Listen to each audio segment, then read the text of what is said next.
This past Sunday, we heard a lot of readings that had to do with thirst. The first reading talked about the Israelites in the desert with Moses, and they were thirsty. It seemed like God had just led them into the desert so that they could die. They let their thirst get the best of them and let their faith waver.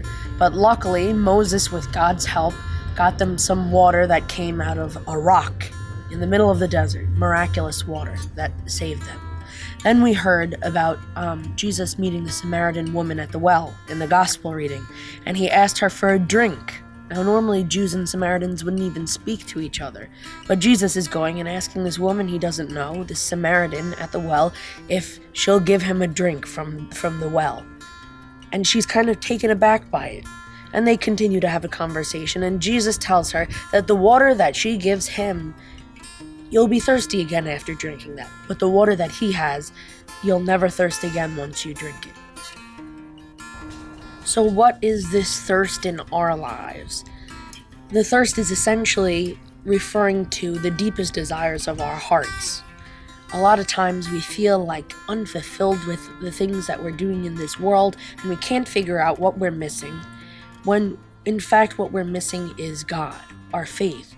We forget to turn to Jesus sometimes when we get thirsty. We let our thirst get the best of us, just like the Israelites did in the desert.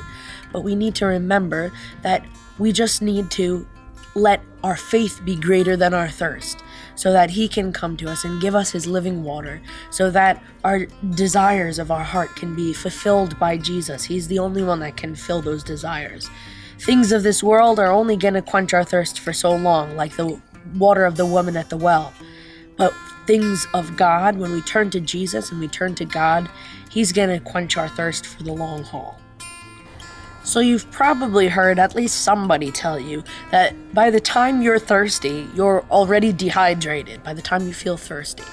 The same is true with our spiritual thirst. By the time we realize our deepest fears, our deepest desires, our deepest needs, we're already kind of on our way to spiritual dehydration, right? When you're thirsty, that doesn't mean you're immediately going to be dying in an hour if you don't take a drink. But if you don't drink water sometime in the near future, you're gonna be in for a bad time. The same is true with things of our spirit and of our soul.